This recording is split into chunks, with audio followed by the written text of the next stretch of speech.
Hey everyone, Admiral Seabass here. January 1937 Russian turn, also the Chinese CCP, and the Spanish Republicans as well. Thought long and hard about this. Russia only had $10 to spend. Really needed to buy a transport. So we spent $8 on a transport, $2 on a tech roll. We're not going to be able to do any lend-lease to the Republicans this turn. And that's probably okay because they made their recruitment roll last turn. So Russia doesn't feel too bad about that. And the CCP are going to buy, they saved $2 from last turn and then had their income of 2, so they have $4. They're going to buy another mountain infantry. So, and then here in Spain, I think we're, at least from the Republican perspective, kind of at something of a stalemate right now. I mean, there's really no attack I could do here with the Republicans that didn't seem like it was either 50-50 at best or would get me a little out of position attacking into here. So I think from a ground perspective, we're just going to take a pause and consolidate what we've got. And I'm not too worried about the nationalists attacking next turn, except maybe into here.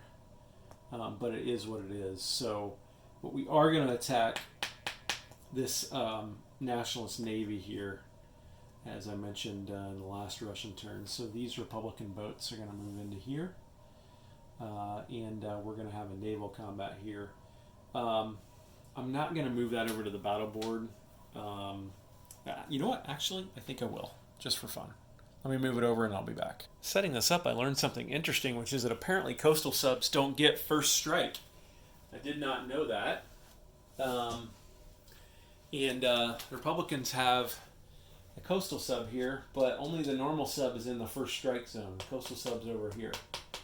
So we've got a Republican cruiser, a destroyer, and a coastal sub against a nationalist cruiser. So, let's go ahead and roll for the Republican cruiser, 6 or less. And that's a hit. So the nationalists now will shoot back at 6 or less. And that's a miss. So the nationalist navy is sunk, and that includes the transport that was there in that sea zone, which was 33. So I will move all that navy back over here and be back. So the Republican Navy will go back here on this Republican roundel. These are Russian units, so I have to put them on a Republican roundel just to distinguish them from actual Russian units, like right here. And by the way, last turn, on the Russian turn, I moved these units from Sea Zone 16. Let's see if we can do this. So these units were in Sea Zone 16 here at a shipyard, and I moved them one too many. So they could move 4, so they should have moved 1, 2, 3, 4 to here or here, not here where they were. So I moved those back. And that's the only combat move that I will have. And the reason I did that is because if the nationalists win the Civil War and somehow Germany aligns the nationalists, then Germany would have gotten those boats, and I did not want that to happen. So I did want to do that. And then for non-combat moves, I don't know that I'm going to have any in Spain. I think I like things where they are here, with the mountain infantry guarding the flank, the 3 normal infantry, and the 2 airplanes in here. So I don't think I will change anything there. I am going to do a number of other non-combat moves with the Russians. These units here, this is a Russian cruiser, destroyer, and 2 submarines. I'm going to move them into the Med. So I'll go 1, 2, 3 and move them there. So let me go ahead and do that. All of them in here. They are going to form up eventually they're going to meet up with, they'll probably stay there for now, and eventually meet up with this Russian Navy right here. You can see at the top left of your screen that'll have a transport pretty soon, and that'll form the roving band of communist pirates who are going to try to take over neutral countries worth 1 IPP, starting with Portugal. So there's one non-combat move. Another one, I have a series of non-combat moves over here. I forgot to move this Russian sub here off Vladivostok. I want to try to get that to the Mediterranean. I should have moved it last turn, so this turn I'm going to go 1, 2, 3, 4, all the way down there. And then I'm in a bit of a pickle here as far as border conflicts go, because until Japan starts going to war with China, these airplanes can hit me with impunity here. So I think what I'm going to do is pull back from the border for now. I've thought about hitting this, but these airplanes are not really in range. They would have to go 1, 2, 3, 4, and then land back here, which means that the Japanese Air Force could hit them next Japanese turn. So I'm just going to pull back from the border for now and move these guys here, and I'll move this guy back here. No, here. That's as far as he can move without reusing rail move. So the Japanese can hit this militia, and I've given up the victory point now because they have way more than 2 times the units that I do on the shared border, but that's okay for now. But what I am going to do is consolidate this Air Force. I'm going to move this plane into here like that. And you know what I might do is I might actually move him into here and here, and then I'm going to move this tactical over here too, and then I'm even going to move that fighter there. They'll be ready to go for a border clash next turn, possibly. And then I think I'll move a couple of these units. So I think I'll keep this infantry here, but I'll move this motorized and this cavalry also into here. They'll move 2 into this territory as well. So those guys are just ready to go over and do some border clashes eventually. Maybe they're ready to go in and hit Mongolia in a couple of turns. Just kind of consolidating things here. And then over here, not sure I want to do a lot else. Over here, don't really want to tip my hand at all.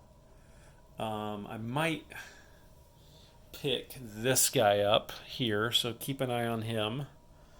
And I think I'm going to strategically rail move him like this all the way over to here, into here. Just building up a force over here for Mongolia or border clashes eventually.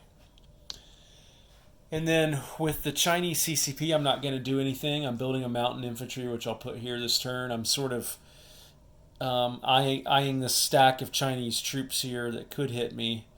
Not really a lot I can do about it. Can't hit them now because they all defend at 4 in mountains. Or they all defend at 4, and I would attack at 2 in mountains, so that would be a slaughter. So I'm not too worried about that right now. And I think that's about it with Russia in terms of and the CCP and the Republicans in terms of their non-combat moves this turn. So let me place units then and pay for the transport. Let's see if you can see on the video where that transport's going to go. Yeah, you can. That transport's going to go at this shipyard right here. I'm eventually going to build probably a marine at this minor factory to be then moved down here to go on that transport along with that infantry there. Maybe 2 Marines if I get lucky.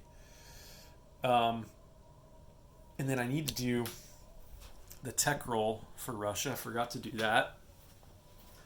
So Russia is going for wartime economy. And they need a 7 or higher in order to move to stage, 2 of that? So let's see what happens. Oop. 7 or higher. Oh, they got it. Very cool. So Russia goes from here to there on wartime economy. Okay, also need to grab this mountain infantry, which I'll just chip out actually, because I've already got 2 mountain infantry there. So let me grab a chip. And then put that there. And now the CCP will have 3 mountain infantry in this territory.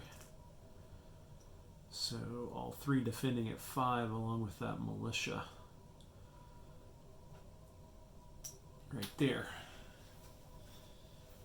And I believe that's it for placing units. Now let me do recruitment rolls. First for the CCP, they have 1 territory.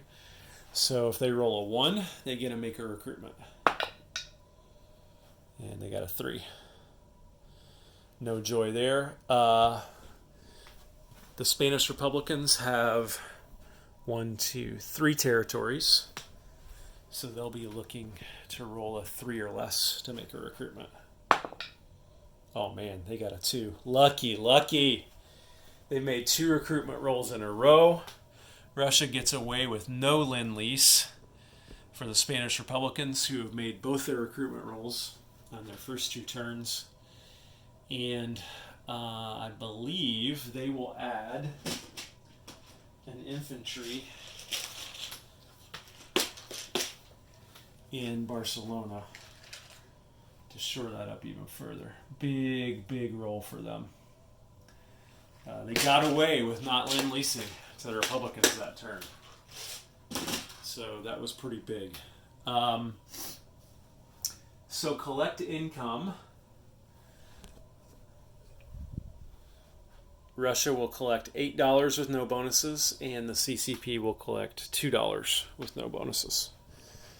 So it'll be interesting to see what both do next turn. Russia definitely needs to buy a Marine. Probably will use 4 of their dollars to do that. And then CCP will get $2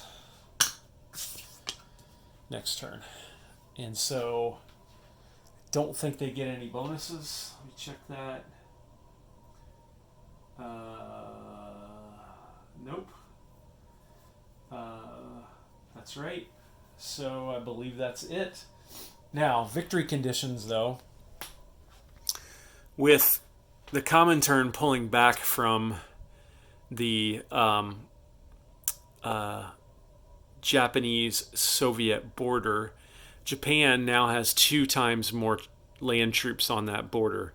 So Japan now technically has this victory point.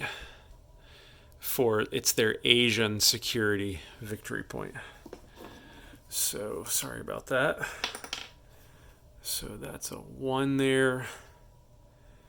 And then the Axis now have 2. So see how that can flow, ebb and flow during the game. Neither side had it, but with Russia pulling some troops back, Japan now technically has that one. So that is Russia and Chinese CCP, January 1937. Hope you all enjoyed this. Admiral Seabass signing off.